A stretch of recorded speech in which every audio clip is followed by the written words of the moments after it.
औज़ुबिल्लाहि बिस्मिल्लाहिर्रहमानिर्रहीम।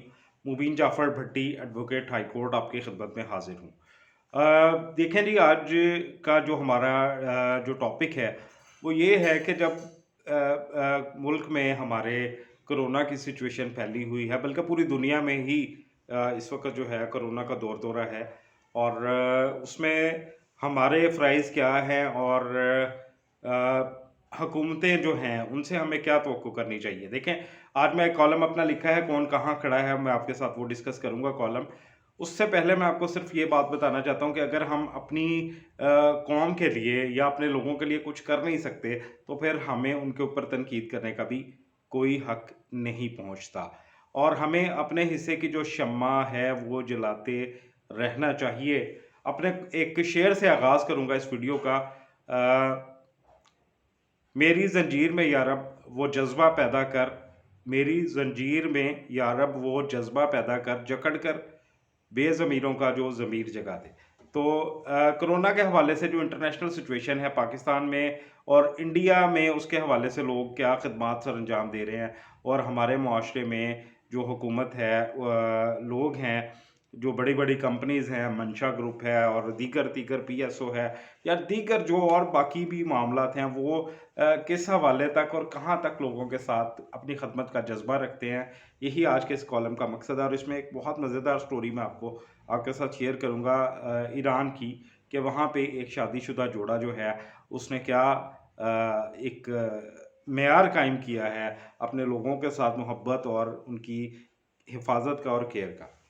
तो कौन कहाँ खड़ा है जी, कुछ लोग कोरोना को वबा समझने से आ रही हैं और कुछ समझना ही नहीं चाहते, और कुछ जो लोग समझते हैं कि कोरोना क्या है, वो उनका अपना कोरोना अपनी हद तक तो ठीक है, मगर वो जलसे जुलूसों में आते हुए अवाम के बारे में बिल्कुल संजीदा नहीं है, और वो ये समझते हैं कि उनको कोरोना की बीमारी लाहक नहीं हो सकती। खुद मास्क पहनकर और अच्छे महंगे सैनिटाइज़र लगाकर स्टेज पर खड़े होकर भाषण देने वाले लोग आम आवाम को अपने जलसों में आने से मना नहीं कर रहे। हुकूमत के एसओपीज़ और उनके फॉलोअरशिप लिए बगैर भी उनको जलसों में आने के लिए इंस्टिगेट किया जाता है कि आप जलसों में आएँ।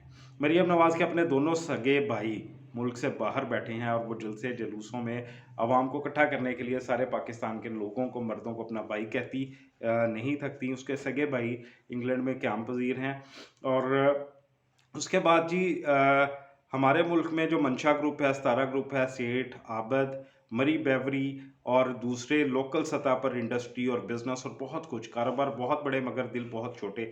बड़े एंकर्स, लिफाफा एंकर्स, फनकार तो ख़ैर बहुत ही बड़े-बड़े हैं, मगर इस ज़ालिम और बेरहम मुआशरे में बड़ा नाम पैदा करके गुमनाम होकर दुनिया पानी से रुख़सत हो गए हैं। मोहम्मद अली, वहीद मुराद, मुनव्वर ज़रीफ़, नन्हा, ये ऐसे नाम हैं जिनको हिंदुस्तान में रश्क की निगाह से देखा जाता था। वहीद मुराद जैसा चॉकलेटी हीरो जब एक संगीन हादसे का शिकार हुआ, तो उसके चेहरे पर कार की स्क्रीन के कुछ कांच के टुकड़े आने लगे, जिसकी वजह से उसका चेहरा जो है वो दागदार हो गया और दीदा ज़ेब चेहरे पर उनके निशानात पड़ गए, स्क्रैचेस पड़ गए। और उसके बाद जब वो सेहतयाब हुए तो फ़िल्म इंडस्ट्री में वापस लौटे, तो दोबारा फ़िल्म स्टूडियो का रुख किया, और वहाँ के जो डायरेक्टर्स थे, जो राइटर्स थे, जो प्रोड्यूसर्स थे, जो उनसे तरीक़े लेने के लिए उनसे टाइम लेने के लिए 3-3 महीने, 4-4 महीने, 6-6 महीने इंतज़ार किया करते थे। अपने दफ़्तरों में मौजूद होते थे और अपने पियून से कहकर उनको कहलवा दिया जाता था कि वो इस वक़्त दफ़्तर में मौजूद नहीं है। यानी उनको अपनी फ़िल्म में कास्ट करने से आ रही थी, क्योंकि उनका चेहरा थोड़ा-सा बिगड़ गया था और जिसकी वजह से उनको कबाहत थी। ये वो वक़्त था जब पाकिस्तानी इंडस्ट्री का पीक का दौर था, और पाकिस्तानी फ़िल्म इंडस्ट्री एक वाक़ई ही एक इंडस्ट्री की हैसियत रखती थी और मुल्क की मईशत में एक बहुत अहम बड़ा किरदार अदा करती थी। जब दोबारा फ़िल्म अच्छा जी, उसके बाद फिर अगला आते हैं, जब वहीद मुराद फ़िल्म की शान, पाकिस्तान की शान, और उनके बारे में जब उनको लोगों के रवैयों से सख्त चोट पहुंची, तो उसके बाद उन्होंने आकर कुछ अरसे के बाद ही खुदकुशी कर ली। वही उसके बाद जी नन्हा, बहुत बड़े फ़िल्म स्टार है, लखनऊ ड्रामा अगर किसी ने देखा है तो वो उनकी किरदार से, अदाकारी से बखूबी वाकिफ़ होंगे। उन्होंने भी कस्मा पुरसी की हालत में ही खुदकुशी की थी, और मुनव्वर ज़रीफ़ के साथ भी कुछ ऐसे ही हालात थे। उसके बाद जी आते हैं मीडिया की तरफ, हमारे क्रिकेटर्स हैं, मीडिया मालकान हैं, वो बहुत तनदही के साथ ये इतलात तो देते हैं कि वैक्सीन कम है या आने वाले वक्त में नाकाफ़ी है, जिसके बरक्स हिंदुस्तान में क्या हो रहा है आपको तफसील से बताता हूँ। इंडिया में लोगों ने दिल खोल कर एहतियात दिए, सुनते जाएँ, शर्माते जाएँ। इंडिया में किन लोगों ने कितने कितने एहतियात दिए, मुख्तसर वीडियो में मैं आपके साथ फ़ौरन डिस्कस करूँगा। टाटा 1500 करोड़, मुकेश अंबानी 500 करोड़ प्लस एक जदीद हॉस्पिटल का दिया। आईटीसी वहाँ का एक ग्रुप है, उन्होंने 150 करोड़ रुपया कोरोना की ग्रांट के लिए हुकूमत को दिया है कि वहाँ के जो पेशेंट्स हैं, जो आवाम हैं, उनकी खिदमत की जाए इस पैसे के साथ।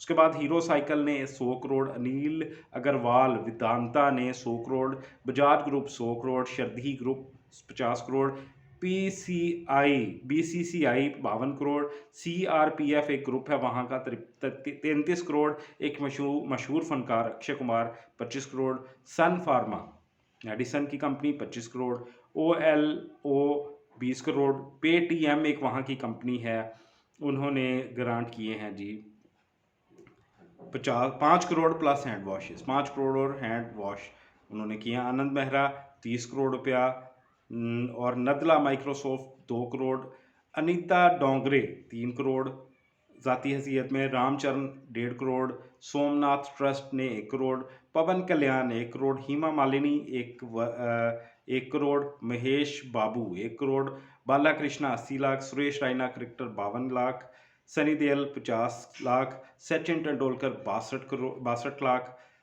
और कपिल शर्मा 50 लाख, रजनीकांत 50 लाख, सौरव गंगुली ने 50 लाख रुपए अतिया दिया है।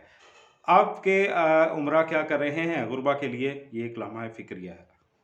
कोरोना मुतासिरीन की इमदाद के लिए पाकिस्तान के टॉप बिजनेस टाइकून्स ने कितने पैसे दिए हैं, आइए आपको तफसीलात देता हूँ, सुनते जाएं, शर्माते जाएं।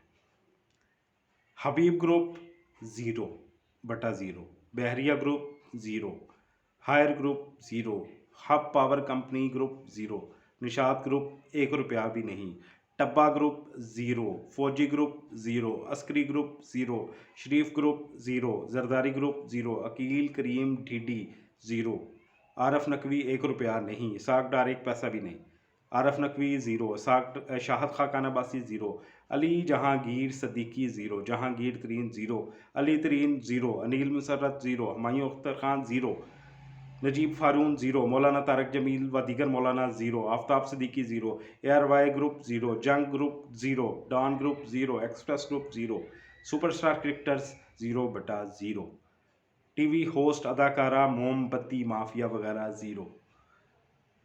आज ये खबर सुनने में आई है, तस्दीक की और आपसे शेयर करना चाहता हूँ। ये एक ईरान की खबर है जी, और वाक़या है। 2 डॉक्टरों की शादी हुई, 13 मरीज़ों का मुफ्त ऑपरेशन हक महर में लिखा गया। नौजवान मर्द और ख़ातून डॉक्टर ने मुनफरद हक महर के साथ 15 शबान से अपनी मुश्तरका ज़िंदगी का आगाज़ कर दिया। निकाह की मुख्तसर और रूहानी तकरीब मशहद मुक़द्दस में फ़र्ज़ंद रसूल हज़रत इमाम रज़ा अलैहिस्सलाम के रोज़ा अतहर में मुनक्कद हुई, और 313 गरीब मरीज़ों का मुफ्त ऑपरेशन हक महर मुकर्रर किया गया। हक महर की शराइत के मुताबिक शोहर जो एक सर्जन है बशर्ते हयात अपनी ज़िंदगी में 313 ज़रूरतमंद मरीज़ों का ऑपरेशन करने का पाबंद होगा, और इसके एवज़ 1 रियाल का भी मुतालबा नहीं करेगा। तो नौब्याहता जोड़े ने इंसानियत की खिदमत और हाजतमंद मरीज़ों को मुफ्त इलाज का आज़म भी ज़ाहिर किया। आखिर में मेरा एक शेर है, मेरी ज़ंजीर में यार वो जज्बा पैदा कर, जकड़ कर बेज़मीरों का जो ज़मीर जगा दे। आपको ये वीडियो पसंद आई हो तो इसको शेयर ज़रूर कीजिएगा दूसरे लोगों के साथ। मेरे चैनल के बारे में यहाँ तफसीलात आ रही हैं, अगर आपको मेरे कॉलम पसंद आते हैं तो आप मेरे चैनल को सब्सक्राइब भी ज़रूर कीजिएगा। मुबीन जाफ़र भट्टी एडवोकेट, हाई कोर्ट को इजाज़त दीजिए। अपना बहुत सारा ख्याल रखिएगा। अल्लाह हाफ़िज़। ले आया वो।